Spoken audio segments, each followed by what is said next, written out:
아버지의 눈물이 있어요. 아버지의 눈물이 있습니다. 근데 아버지의 눈물이 있는 곳에 나의 눈물이 고이기를 원한다고.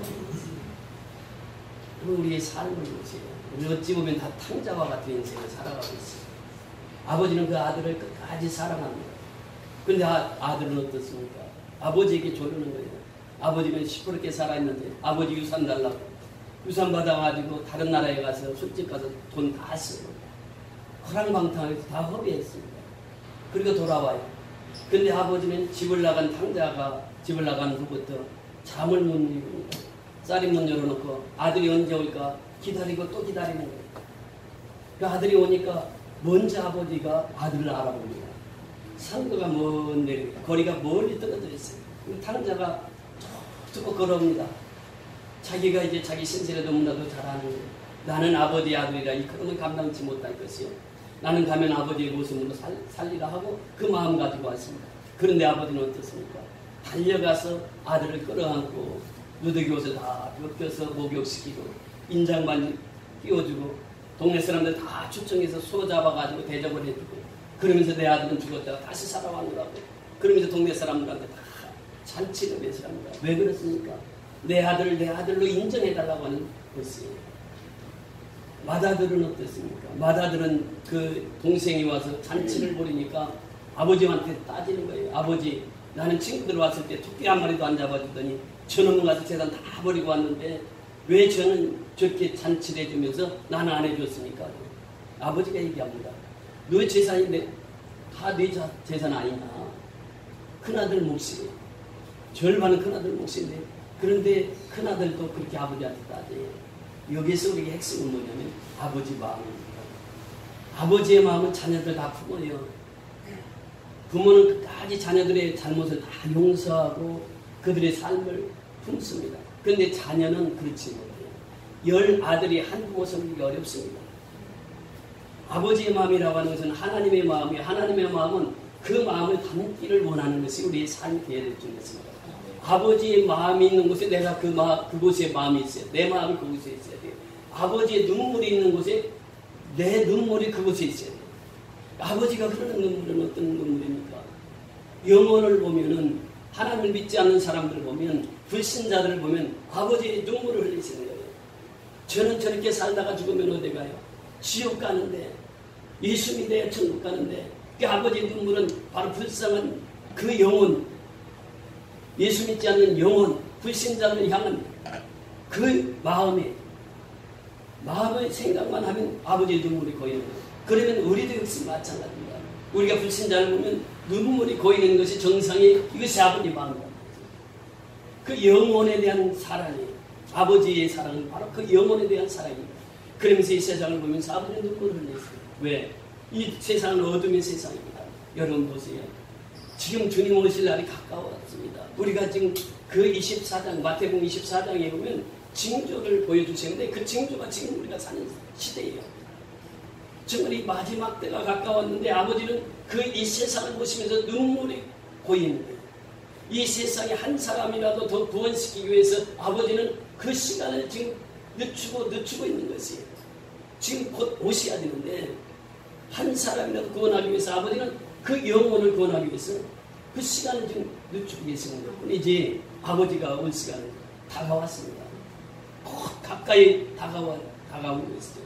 그래서 이 가사에도 보면 아버지 당신이 울고 있는 어두운 땅에 이 세상에 어두운 땅입니다. 어두운 땅에 나의 두 발이 향하기 원해요.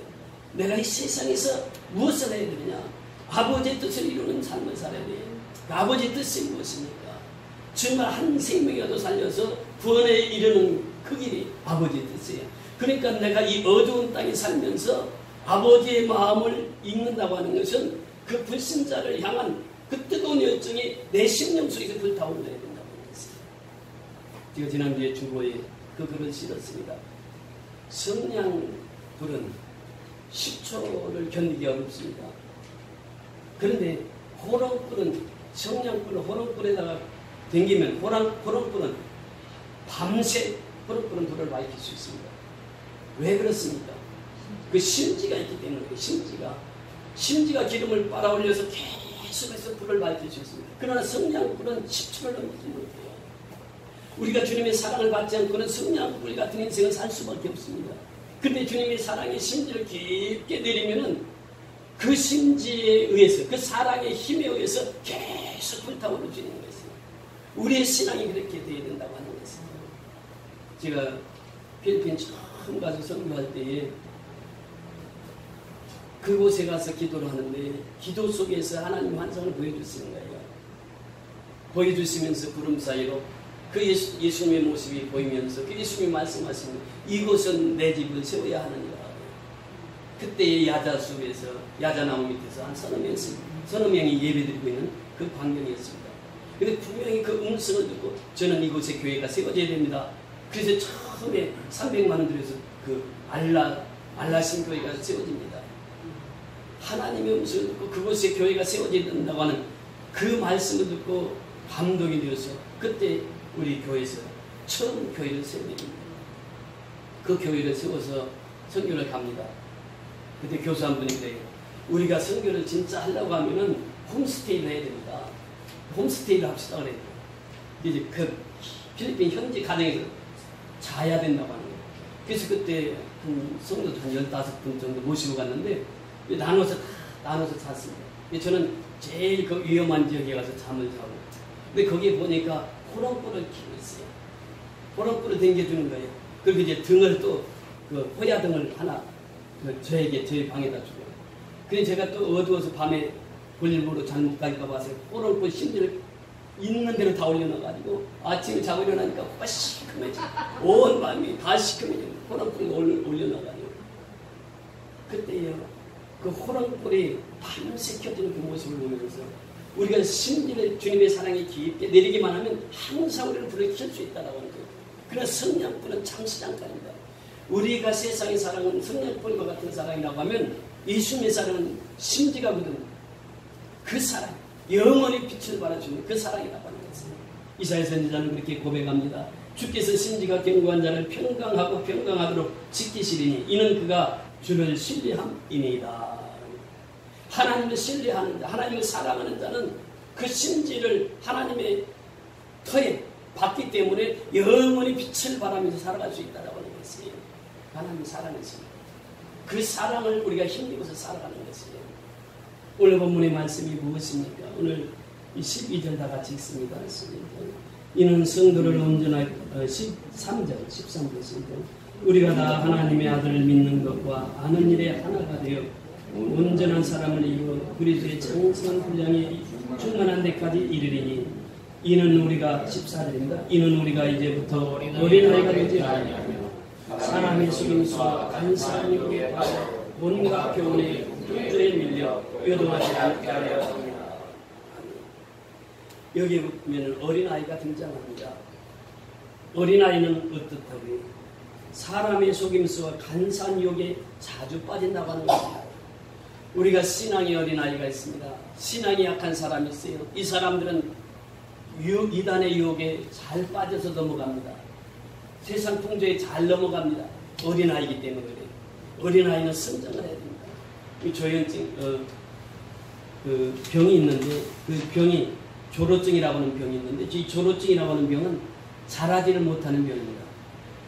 6살 때 조로증에 걸리면 6살 그 몸으로 평생을 삽니다. 그러니까 나이가 12살이 되고 20살이 됐는데도 몸은 6살.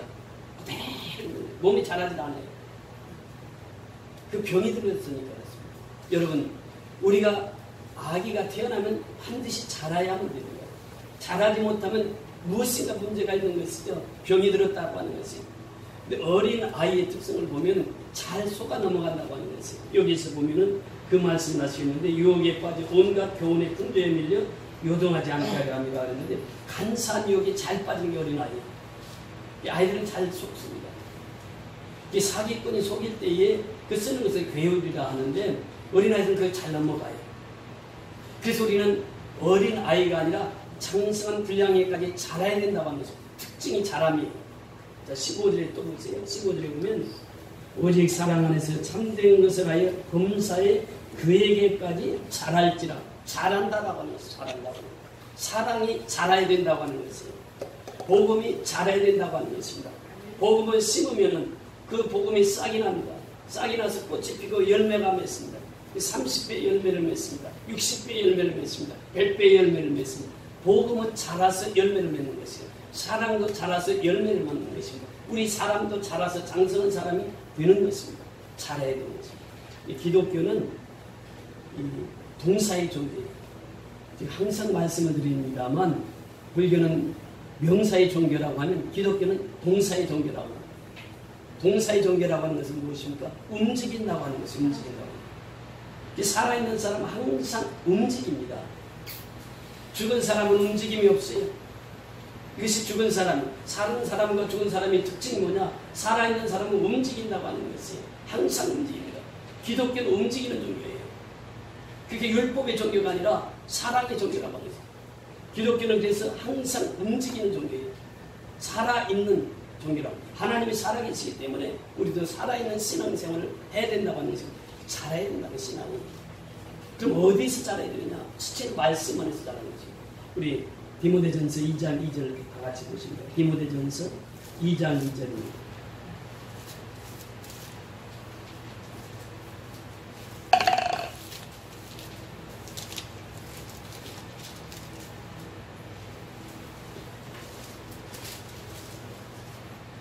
다 같이 공부하십니다.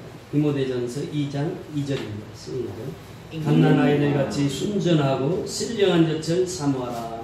이는 그로 말미암아 너희로 구원에 이르도록 자라게 하려 함이라. 말씀 안에서 자람을 말하고 있습니다. 여러분, 이 갓난 아이들 같이 순전하고 신령한 젖을 사모하라. 신령한 젖이 무엇입니까? 하나님의 말씀이에요. 어린아이가 태어나면 어머니 젖 하나면 만족합니다. 젖만 먹이면 아이는 잘 자랍니다. 무럭무럭 자랍니다. 이유식 할 때가 되면 밥을 먹지만 그 이전까지는 어머니 젖 있으면 만족합니다. 어머니 젖 속에 다 영양분이 다 골고루 섭취됩니다. 신령한 젖도 역시 마찬가지입니다. 말씀의 젖도 역시 마찬가지입니다. 우리가 이제 말씀으로 거듭나게 되면 어린 아이서부터 자라게 되는 것입니다. 그래서 그 말씀을 붙들고 자라는 것은 말씀 안에서 자람을 말하고 있습니다. 요한사도는 그렇게 말하고 있습니다. 나의 계명을 가지고 지키는 자라에 나를 사랑하는 자는 나를 사랑하여 내 아버지께 사랑을 받을 것이요 나도 그를 사랑하여 그에게 나를 나타내리라. 말씀 안에서 자라는 사람들 보면 그를 통해서 예수가 나타내 보이는 것입니다.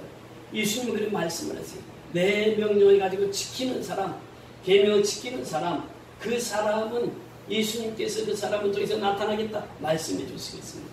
그 우리는 말씀 안에서 자라야 돼요. 그러니까 신명기 6장에 보면은 이스라엘아 들으라. 샤마 이스라엘. 무엇을 들으라? 하나님의 말씀을 들으라. 하나님의 말씀을 듣고 어린아이들에게 그 말씀을 가르쳐라. 그 어린아이들이 말씀 안에서 자라도록 하라. 여러분, 유대인들이 왜 세계를 지배합니까? 그들은 어려서 12살 때에 창세기, 출애굽기, 레위기, 민수기, 신명기까지를 다 공부했습니다. 그리고 12살 된 아이가 벌써 창세기부터 신명기까지 달달 외우고 살아요. 그러니까 어린 아이들이요. 이번에 책을 보면서 보니까 5살까지는 교육을 시켜도 이게 어린아이가 받아들이지를 못한다고. 6살 때부터 교육을 시켜야 받아들인다고. 그런데 우리나라는 어떻습니까? 임신만 되면 그때부터 아기 교육을, 태아 교육을 시켜야 된다는 거죠. 그러면서 그 태아 교육 속에 그 아이가 태어납니다. 태어나자마자 방에다가 뭐 걸어놓습니까? 기억력은 걸어놓고 ABCD 걸어놓고. 그러니까 1살 때부터 지금 한글을 가르치려고 하고 영어를 가르치는 이 아이는 그걸 받아들일 수 있는 그 뇌가 발달되어 있지 않습니다. 그런데 우리는 다급한 거예요. 근데 이스라엘 백성들은 그렇잖아요. 태어나면 제일 먼저 가르치는 것이 뭐냐? 성경을 가르칩니다. 꿀을 떠다놓고 꿀을 한 꿀 먹여놓고 꿀 달지? 이 하나님의 말씀을 이 꿀보다 더 달다. 그래서 하나님의 말씀을 가르쳐요. 창세기부터 아이들이 말할 때부터 이 성경을 가지고 가르칩니다. 그래서 이 사람은 5살까지는 어떻게 키워야 되냐면 애들은 산으로 들러오게 키워야 된다는 거죠. 독일에 가면은 유치원이 이제 독일에서 처음부터 시작이 됩니다. 처음에 시작된 것이 독일이에요. 그 독일의 유치원은 숲속 유치원이라고 있는데 이 숲속 유치원은 애들 유치원에 보냅니다. 보내면은 유치원 교사가 무슨 일을 하느냐면 이 나무 봐라. 이 나무는 몇 년생 나무. 그리고 이 나무가 비를 맞아서 이렇게 자란다. 그러면서 나무에 대한 설명을 하고 그리고 풀에 대한, 그리고 이제 자연에 대해서 계속 그 자연에 대해서만 얘기해야 돼. 그리고 자연에 대해서 같이 놀아주는 애들하고. 그러면서 그 수업이 4시간이면 4시간 그렇게 자연 속에서 애들과 함께 노는 거예요. 그 5살까지 교육을 시키지 않는다고. 그러면서 6살부터 이제 교육을 시키는데 유대인들은 제일 먼저 성경을 가르친다고. 여러분, 말씀의 교육이 얼마나 중요한지 모릅니다. 우리가 생활의 근본은 뭐냐면 말씀이에요. 그게 말씀으로 자라야 된다고 하는 것이에요. 두 번째는 무엇이냐? 오늘 15절에 그 말씀을 말씀했습니다. 오직 사랑 안에서 참된 것을 하여 이렇게 표현합니다. 근데 오늘 우리 새 번역에 보면, 읽기 쉬운 번역에 보면 이렇게 표현합니다. 15절에 이렇게 말씀하시겠습니다. 사랑으로 진리만을 말하고 이렇게 표현합니다. 진리만을 말하고, 말씀만을 말하고, 사랑으로 말씀만을 말하고 이렇게 표현하고 있어요. 그러니까 사랑으로 진리를 말하게 하라. 다시 말하면 진리는 무엇입니까? 복음입니다. 진리는 누구입니까? 예수입니다. 그러니까 사랑으로 복음을 전하게 하고 사랑으로 예수를 말하게 하라. 예수님 말씀하세요. 내가 곧 길이요 진리요 생명이니 나로 말미암지 않고는 아버지께로 온 자가 없느니라. 진리 자체가 예수님이시란 말이죠. 그 진리는 영원히 변하지 않습니다.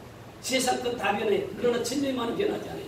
히브리서 13장 8절에 보면 예수 그리스도는 어제나 오늘이나 영원토록 변함이 없느니라 말씀하십니다. 요한복음 8장 31절에 보면 진리를 알지니 진리가 너희를 자유케 하리라. 예수를 알면 자유하는 것이에요. 예수를 알면 진리를 아는 것입니다. 그래서 이 진리 안에서 자라가라 이렇게 말씀하시겠어요. 그 사랑 안에서, 진리 안에서 자라가라 이렇게 말씀하십니다. 마지막 중요한 것은 뭐냐면 교회가 자라나야 됩니다. 교회가 자라야 되는데 어떻게 자라야 되느냐? 사랑 안에서 자라야 된다라고 하는 것이에요. 자, 이 교회라고 했을 때 이 교회의 머리는 누구라고 했습니까? 예수님이에요. 오늘 15절 다 같이 읽습니다. 15절 시작. 이는 우리가 이제 더 어린 15절 오직 사랑 안에서 참된 것을 하여 범사에 그에게까지 자랄지라. 그는 머리니 곧 그리스도라. 그는 머리니 누구라고요? 그리스도라. 그 몸이 교회고 머리는 그리스도란 말이죠. 그 교회는 교회의 머리가 있어요. 그 머리가 누구라고요? 그리스도란 말이에요. 예수님이 교회의 머리예요. 그러니까 예수님까지 자라야 된다고 하는 것입니다. 이 교회는 자라야 돼요. 근데 교회가 어떻게 자라느냐? 그냥 자라는 게 아니에요. 교회는 사도행전 2장 41절부터 47절까지 보면은 초대교회가 어떻게 성장하는 것을 잘 말씀해주고 있습니다. 성령으로 말미암지 않고는 교회가 자랄 수가 없습니다. 예수님이 성령으로 잉태해서 이 땅에 태어나셨습니다. 성령은 사람을 새롭게 거듭나게 하신 분이 성령의 역사예요. 거듭나게 하신 분이 성령님이십니다. 그러면서 성령은 교회를 자라게 하십니다. 성령은 교회를 연합하게 하시는 것입니다. 성령은 교회를 하나 되게 하십니다. 성령은 교회를 하나 되어서 성교하게 만들어주시는 분이 성령님이에요. 그래서 이 성령 안에서 우리는 자라야 돼요. 사도행전 2장 37절에 보면은 사도 베드로가 설교를 합니다. 당신들이 예수를 죽였습니다. 이렇게 설교를 하니까 그 설교를 듣던 사람들이 그러면 우리가 어찌할꼬 하거늘 그러니까 주 예수 그리스도의 이름으로 세례를 받아라. 그래서 죄 사함을 받고 성령을 선물로 받아라. 그 성령을 받은 그 사람들이 그날에 3,000명은 그래서 이 3,000명이 어떻게 자라는가 봤더니 성령을 통해서 그 믿음이 자랐다라고 하는 것입니다. 교회는 성령을 통해서 자라는 것입니다. 성령을 통하지 않고는 우리가 잘할 수가 없다고 하는 것이. 그래서 여기 16절의 말씀이 성령과 연결된 말씀이 16절 다 같이 읽습니다. 시작. 그에게서 온 몸이 한마디를 통하여 도움을 받음으로 연결되고 결합되어 각 지체의 분량대로 역사하여 그 몸을 자라게 하며 사랑 안에서 스스로 세우느니라. 그에서 온 몸이 각마디를 통하여 도움을 받음으로 온 몸이 도움을 받아요. 그러니까 그 몸이 도움을 받는다고 하는 것은 몸에 딸려있는 지체들이 도움을 받는 거예요. 그러니까 예수님은 교회의 머리시고 몸은 교회입니다. 교회에 각 지체들이 있어요. 그 지체들이 다 같지 않아요. 지난 시간에 말씀을 배웠듯이 어떤 사람은 사도예요. 어떤 사람은 선지자예요. 어떤 사람은 복음을 전하는 자예요. 어떤 사람은 병 고치는 자예요. 각기 다 달라요. 우리 몸을 보세요. 몸도 다 다릅니다. 몸이 머리가 있고 몸이 있습니다. 머리에 보면 뭐가 있습니까? 눈이 있어요. 코가 있어요. 입이 있어요. 다 하는 역할이 다 달라요. 손이 있고 발이 있습니다. 이것이 몸에 다 붙어 있다라고 하는 것이에요. 몸에 붙어 있지 아니하면 눈이 눈의 역할을 할 수 없습니다. 입이 입의 역할을 할 수가 없어요. 귀가 귀의 역할을 할 수가 없어요. 고린도전서 12장에 집에 가서 꼭 읽어보세요. 12장에 보면 그 12절 이하에 그 몸에 대해서 말씀하시는데, 몸이 그러는 게 눈이 나 귀 너는 필요 없어, 쓸데없어 이렇게 말한들 그 귀가 몸에 붙어 있는 것 아니겠느냐. 그러니까 우리가 서로 지체들은 하나란 말이야. 하나. 몸에 붙어 있는 지체는 하나예요. 근데 지체는 몸에서 떨어지는 순간 어떻게 됩니까? 죽습니다. 이것이 요한복음 15장 5절의 말씀입니다. 나는 포도나무요 너희는 가지니 저가 내 안에 내가 저 안에 있으면 이 사람 과실을 많이 맺나니 나를 떠나서는 너희가 아무것도 할 수 없는다. 아무것도 할 수 없는. 지체는 무엇입니까? 한 지체가 아프면 다 고통이 쓰거든요. 그러니까 우리가요, 이 몸이 아프면은 그 아픈 곳에 전체 신경이 갑니다. 우리 지체 중에 한 사람이 아프다. 그럼 아픈 사람이 전체 신경이. 우리 안정목 집사님도 지난번에 병원에 갔습니다. 암 수술을 받기 위해서 병원 의사를 만났어요. 신기남이라고 하는 의사이신데 참 상냥하게 설명을 잘 해주세요. 하니까 저는 신기남 교수입니다 하면서 이 환자에 대해서 얘기를 해주는데, 이 암을 발견하기 아주 어려운 부분에서 발견했습니다.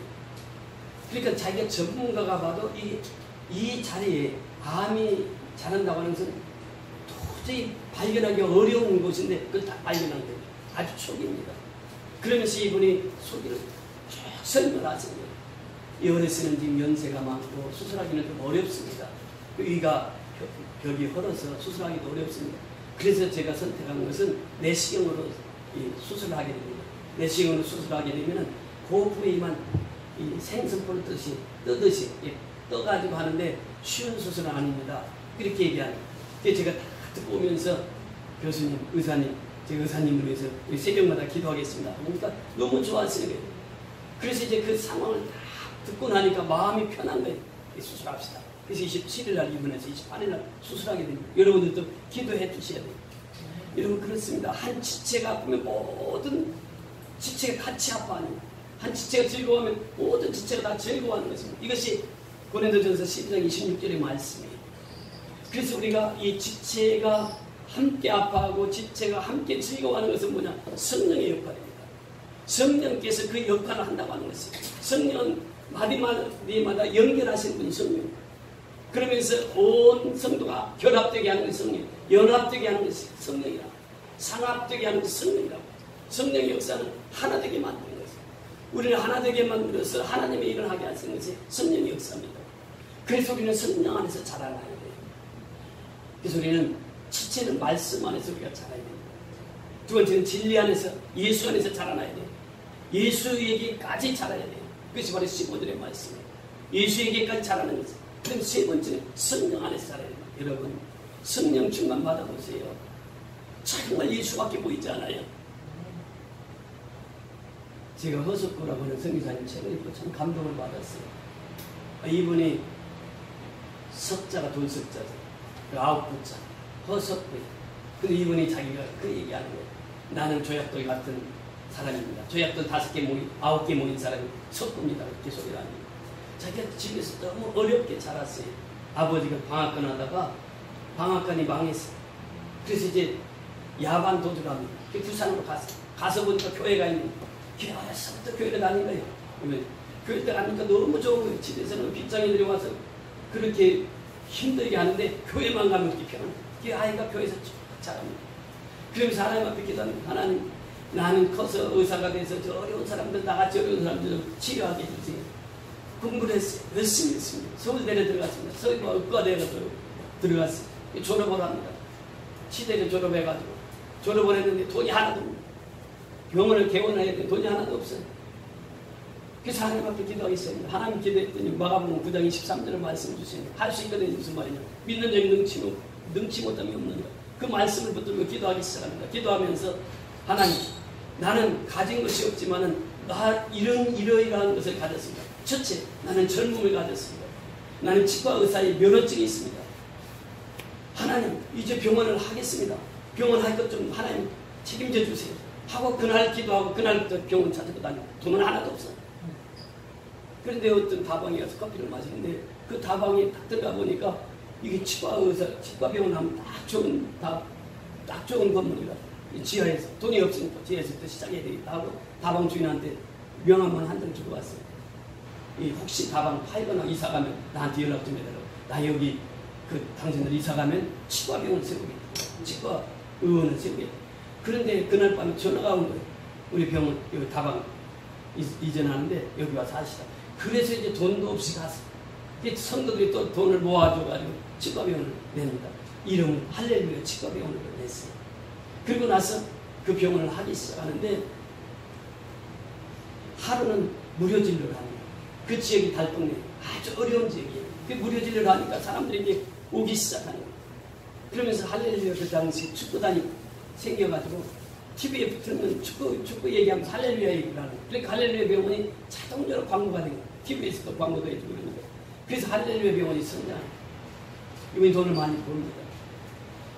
그러면서 그가 청년 때 신앙 고백을 하는데 이제 성령을 받아가지고 불을 받아요. 기도하는데 자기 그 책에 보면은 자기 몸이 만볼트 전류가 흐르듯이 강한 그런 전류가 흐르는 것처럼 자기 몸이 그렇게 뜨거워지더라고요. 그런데 몸은 가만히 있는데 그렇게 몸이 뜨거워져가지고 입에서 방언이 터져. 그러면서 성령을 체험하게 됩니다. 그리고 나서 이분이 견디지를 못하는 거예요. 그때 서울대 다닐 때 버스를 타고 미아리까지 가는데 미아리 가는 버스를 타요. 그러면 이제 그 버스 안에서 전도하는 여러분 이 버스는 미아리까지 갑니다. 미아리까지 가면 종착역입니다. 더 이상 갈 수가 없습니다. 인생도 끝이 있습니다. 사람은 죽으면 끝입니다. 그런데 죽은 후에도 저 세상에 있습니다. 예수 믿으면 천국 가지만 예수 안 믿으면 지옥 갑니다. 이렇게 전도를 하는 거예요. 그러면서 그 열정을 불태우지 못하고 그냥 그대로 가서 복음을 전합니다. 여러분 성령이 충만하면 복음을 전합니다. 성령이 충만하면 선교하게 되어 있습니다. 성령이 충만하면 영혼에 대한 관심을 가집니다. 불신자를 보면 그냥 지나가지 못해요. 예수 믿어야 천국 갑니다. 전도합니다. 그래서 성령 안에서 자라가는 거예요. 성령은 체험 속에 자라는 거예요. 여러분 조금 전에도 불렀잖아요. 은사 받아 체험 얻어 이렇게 표현하죠. 은사 받은 그 체험들이 있어요. 우리에게 체험들이 있어요. 그 체험을 가지고 복음을 전합니다. 죽기까지 가서 복음을 전하는 거예요. 우리의 삶의 현장 속에서 정말 성령께서 우리 한 사람 한 사람을 사로잡아서 이제는 성령이 우리 하나 되게 하시고 한 몸 되게 하시고 한 뜻을 이루게 하시고 한 생각을 갖게 하시고 그래서 하나님 복음을 위해서 살게 하신 분이 성령님이었어요. 우리는 성령 안에서 자라야 됩니다.